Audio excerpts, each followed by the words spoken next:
Okay, folks, so we've gotten through the first four stages of sleep. Now let's get to the fifth one. It's called REM sleep. REM, rapid eye movement sleep, is very unique and very important, and it's called paradoxical sleep because, as we check out our notes here, a paradox is when something contradicts itself. Um, it's like ironic, it's contradictory, paradoxical. So the paradox in REM sleep is that the brain is very active. We can see that in the EEG waves. In REM sleep, the brain is very active. We've got, again, look at this, let me scroll down a little bit.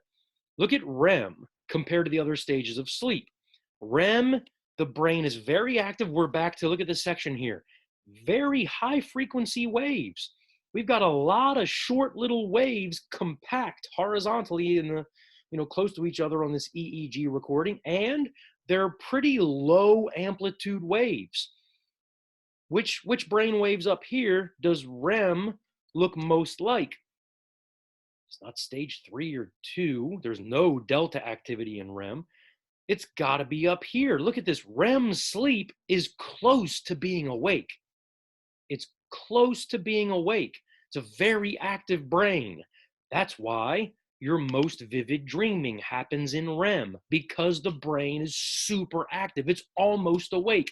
Neurons are firing almost like normal, as if you were awake and experiencing the world around you.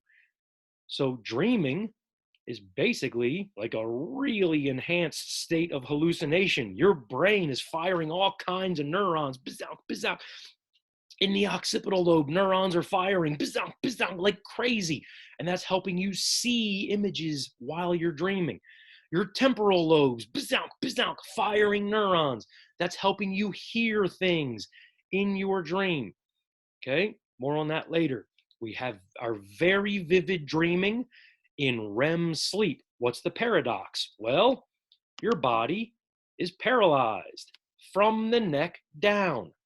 Your body's paralyzed in REM sleep. That's not true in any other sleep stage. Here's a paradox for you. In REM, your brain is almost awake. It's very active, giving you these movie clips of dreams, right? Because of all the neuronal activity. But from the neck down, you're not tossing and turning. You're not moving. You are paralyzed from the neck down. And that's your body's way of protecting yourself. Let's bring in some brain parts. Your medulla, as you're in REM sleep, shuts off the motor signals that are coming from the higher parts of your brain and trying to go down to your body. The medulla just shuts the gate on those motor signals. Brain stuff. Your motor cortex, as you're dreaming that zombies are chasing you or whatever, like your motor cortex is sending messages to your legs. Dude, zombies, run, run, to the leg muscles, run. But the medulla goes, Jack, we ain't running. We're sleeping. We're not doing that right now. So those motor signals are coming from the brain, but not getting to the lower parts of the body, anything below the neck, because those motor signals are shut down by the motor cortex. And that can be why, by the way, there's so much fun stuff about sleep we'd be studying if we were in class. So many things to answer in our Zoom sessions, and hopefully you can answer some of those cool questions. Jot those questions down, have them ready for our Zoom session, because there's so much cool stuff we can make sense of here. For instance, if you've ever had a dream where you're trying to run from bad guys or zombies, monsters, whatever, you have that dream that you're trying to run, but it's like your feet are stuck in quicksand. Oh, it's so frustrating, right? Or maybe you're having a dream that you're fighting somebody, your mortal enemy, and in your dream, you're swinging so hard to punch them in the face. But in your dream, you just can't make contact. No matter how hard you swing, you can never hit them in the jaw like you're trying to. That's because of the paradox of REM sleep. Your brain is very active, giving you these, movie-like images, real-life images, like you're running from monsters or punching your enemy. You can see it plainly because of all the neurons firing, giving you those images.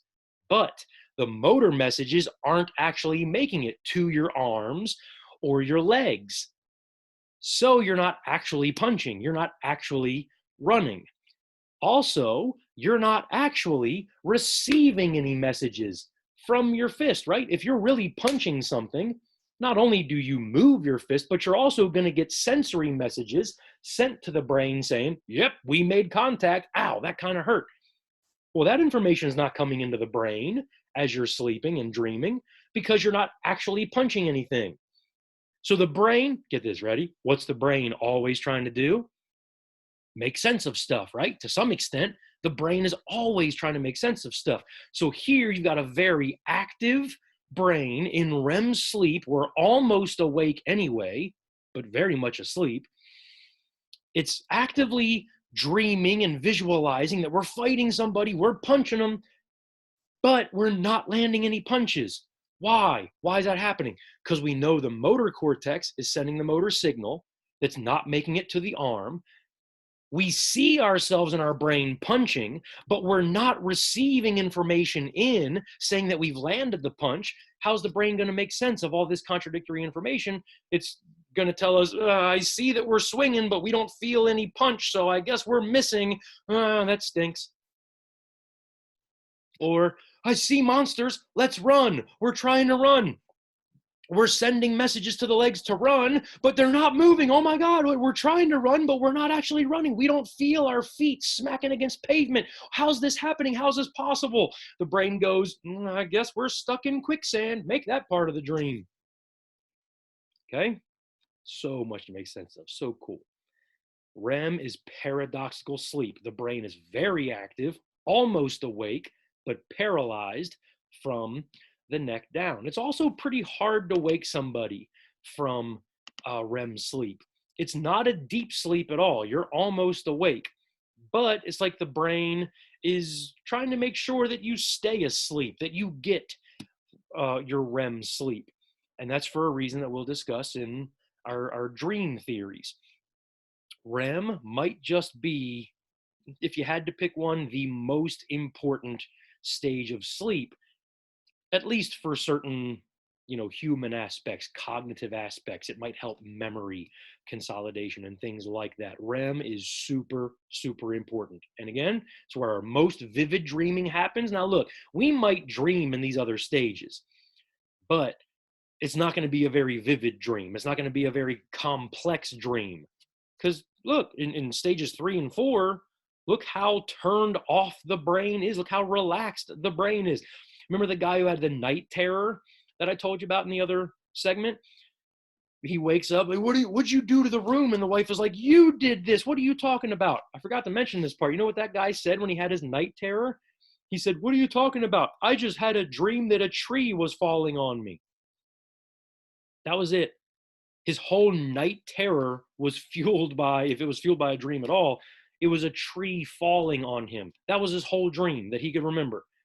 It wasn't, you don't understand, I was fighting off zombies and your great grandfather was there. He was there. He had one eyeball just dangling out of his. No, that kind of detail is a REM type of dream. But his stage 4 dream was super vague. There was a tree and it was falling toward me. That's stage 4 for you. Not a lot of details. So, nightmares happen in REM sleep. Night terrors happen in stage 4. Remember how he said a nightmare is just a scary dream, a really vivid, horrible dream. That happens in REM. Just like the really good dreams we have that are very vivid and complex and memorable, they're happening in REM. And oh, by the way, if you think, Mr. Ryder, I don't dream, so this doesn't apply to me. Yeah, you do. As far as science can tell, yeah, you dream. You dream several times a night. It's just usually the dreams we remember are the ones we wake up from. And if we wake up from them, we have that moment to think about them consciously. And if we're thinking about them consciously, we can make that memory of what we just dreamt about. But if we're a sound sleeper, if you're somebody who doesn't wake up often throughout the middle of the night, if you sleep straight through till morning when you wake up, then you're not waking up from your dreams, and you're not consciously processing those dreams. You're not thinking about what you just dreamt about and therefore making a lasting memory. Because remember, sleep is an altered state of consciousness. Even REM, even though it's close to being awake, it's not awake. So you're not completely conscious of what's going on in REM, unless you're lucid dreaming. And if you're interested in how to lucidly dream, if you want to know more about that, ask me in the Zoom session. It's pretty cool stuff. But usually when we're in REM sleep, we're not consciously aware of what we're dreaming. So we're not making that lasting memory unless we wake up from the dream and think, oh my God, that was so weird. Me and Beyonce just robbed a bank with a tuna fish. Like, that was the weirdest thing. Like, why did they give us any money at all? Please don't tell my wife I had a dream about Beyonce. That was it. We just robbed the bank. That was it. I swear. Anyway, ew, gross, creepy. But that's REM sleep in a nutshell. Now, I want you to realize, this is so important. This graph over here is incomplete. It doesn't tell the correct story, at least not all the way. Because what this shows us is, look, as we've talked about, we fall asleep from being awake, and sure, every step along the way from stages 1 through 4, the heart rate slowed down, breathing slowed down, blood pressure dropped, body temperature dropped, maybe why we get cold in the middle of the night. Try to cover up in the middle of the night, we get cold, because body temperature drops a bit too. We fall into deeper stages of sleep. But as you can see, stage REM, rapid eye movement sleep, which I didn't mention that, but another part of REM, your eyes are moving all around pretty quickly under your eyelids as you're sleeping in REM. Forgot to mention that part, but hopefully the name gives that away. Look at this. Look at this chart. We just gradually went from stages 1 through 4. And it took about an hour to do that, by the way. To get from stage 1 to stage 4, it takes about an hour. And then we go to REM, but not directly to REM. Think about it. It wouldn't make any sense, right? If we slow down our breathing, slow down our heart rate, slow down our brain activity. To stage 2, slow down our heart rate, our brain activity. Stage 3, just give about a half hour of sleep now. Heart rate slows down even more. Brain slows down. Body temperature, drops. Muscles relax. Stage 4, it's been close to an hour now. Stage 4, heart rate slow. Muscles are relaxed. It's taken us an hour to gradually slow down to this deep stage of sleep. Do you think for 1 second that the very next thing that's going to happen is REM, active brainwave, we're almost awake, heart rate's about back to normal, muscles are tense but paralyzed? We don't go right into REM.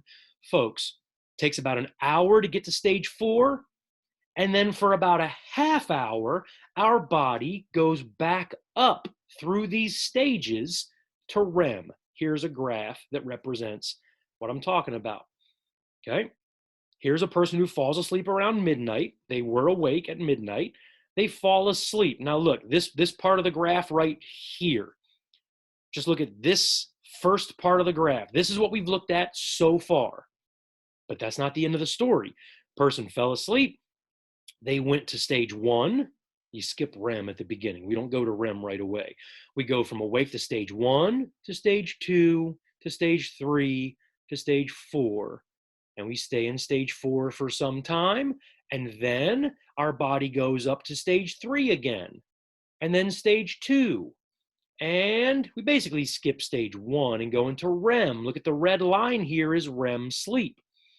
So about 90 minutes into our first sleep experience of the night, 90 minutes in, we go to REM, and we're there for a few minutes, maybe 10 minutes or so the first time, and then the body goes back down to stage 2, relax, 3, relax even more, 4, we're as dead as we will be, hopefully, all night long, and we stay in stage 4 for a good bit of time again, not as long as the first time around. Look at that.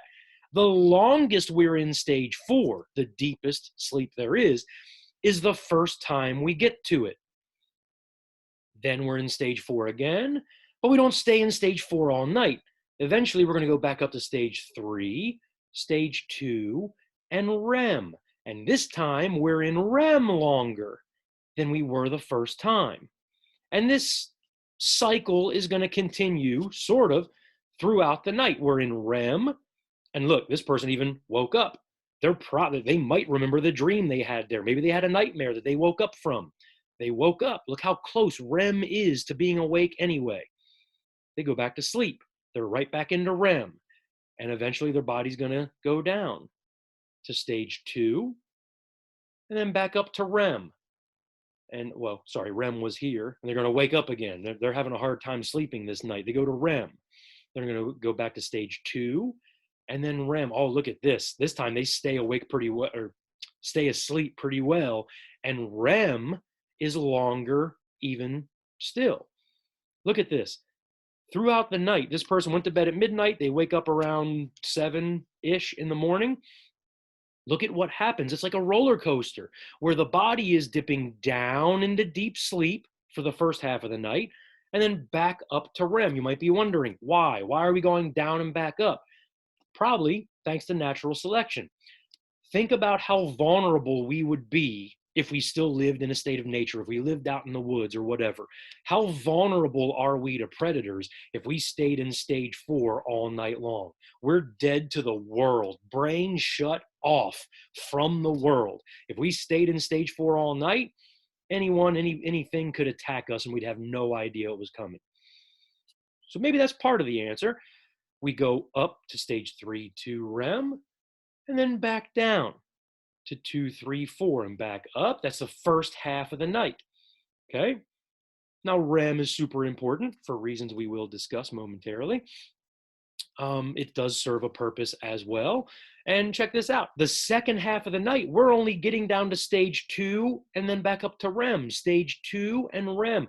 It's like our bodies only need our deepest sleep for the first half of the night.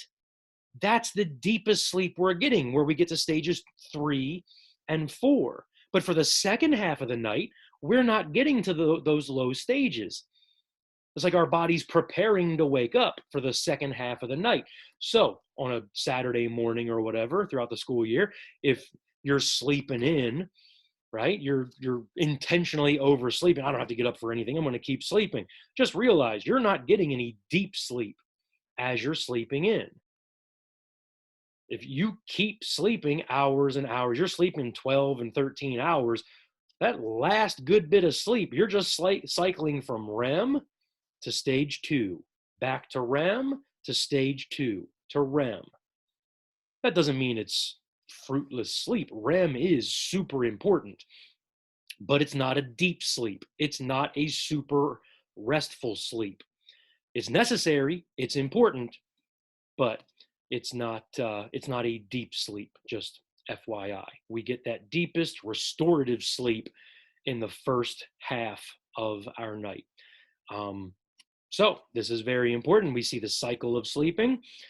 We have to understand, we look back at our brain waves up here, that it's incomplete. We go from stage 1 to 2 to 3 to 4, and then back to 3 to 2. The brain becomes more active. The body is tensing up. Heart rate is accelerating as we go from 3 to 2 to REM. Okay? There's that gradual changing of bodily and brain activity throughout the sleep stages. All right? Now, before I get into the dream theories, and I'll do that in a separate video segment as well, I wanted to tell you something else about REM, something very important about REM, which is that REM, as I've mentioned a few times now, REM sleep is super important. It's not just, to let us dream, or at least there's reason to think that dreaming serves a purpose for us. And I'll tell you why first, and then we'll do another section on dream theories. It'll probably be a pretty short video chunk. So let me tell you about a research study called REM Rebound, okay? We start with looking at this graph. We notice some truths that happen with our sleep stages. REM gets longer as the night goes on. That's just normal. That REM is longer the longer we sleep. If you sleep in a long time on that Saturday morning, you're mostly getting REM sleep. Okay? You'll drop down to stage 2 a little bit and then go back up to REM and stay there for quite a long time. Here's what researchers did in a certain type of study that would drive me crazy. I would never be able to be a participant in this study. They hook people up to an EEG. They let them go to sleep in a sleep study, in a sleep lab, of course. And whenever their EEG showed that they got to REM, the researchers would wake them up and they'd give them like math problems really quickly. What's 4 divided by 2? What's 12 plus 9? Just got to be so frustrating. Like, dude, I was sleeping. This sucks. Then he let him go back to sleep. Every time this person was seen to go into REM sleep, the researchers would wake them up and give them math problems and try to give them something to think about and like make them alert. Has to be the most frustrating night of sleep ever, right? Every single time the person got to REM, they're woken up and made to think about stuff. Every time they got to REM. Now, the next day or night, whenever this person wanted to go back to sleep, whether it's the next night or if they wanted to take a nap the next day, researchers have them hooked up to an EEG again, and they just let them sleep this time. They just see what happens. Can you guess what happened? What did happen was that person who had their REM sleep disturbed the last time they slept, this time, whenever they're allowed to sleep, they get to REM sleep in no time. It does not take 90 minutes to get to REM this time around. The people get to REM quicker than usual, and they stay in REM longer than usual. It's not the 10-minute REM experience that we're seeing here. These people, when they're allowed to get to sleep, they get to REM quicker and they stay in REM longer, as if the brain is trying to make up for the REM sleep that was lost the night before. That's called REM rebound.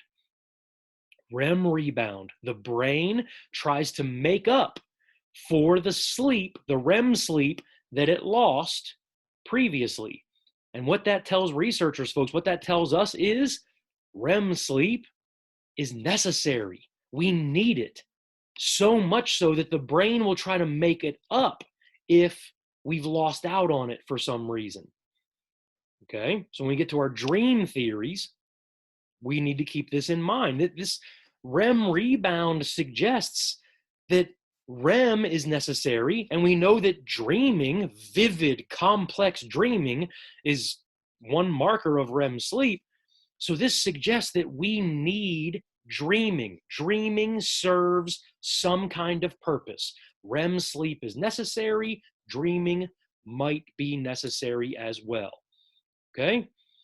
So let's be aware of that sort of thing as we get into our dream theory soon. But I'll also bring in some other things that we've studied, like drug use. Guess what? Alcohol and marijuana both disturb REM sleep. When people drink alcohol, they don't stay in REM sleep as long as they normally would. When people ingest marijuana, there's some research that shows that REM sleep is disturbed. People don't stay in REM or for as long or as many times as they do normally. Now, we don't know exactly what that means or what the effects might be for sure, but when we get to the dream theories, we'll see that this could be very bad news. If REM sleep is disturbed like this, we've already heard about REM rebound. Dreaming is necessary. It will be made up by the brain if we miss out on it.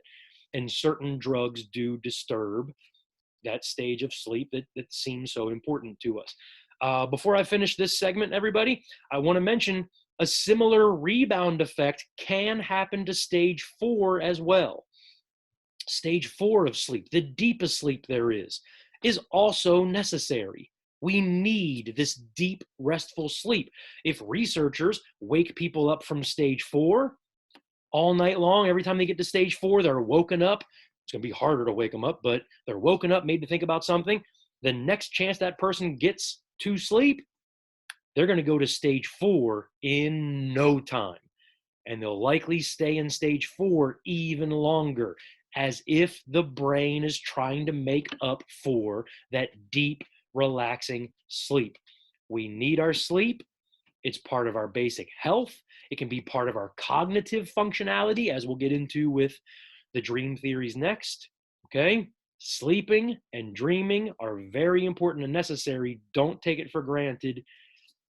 Get your sleep, folks.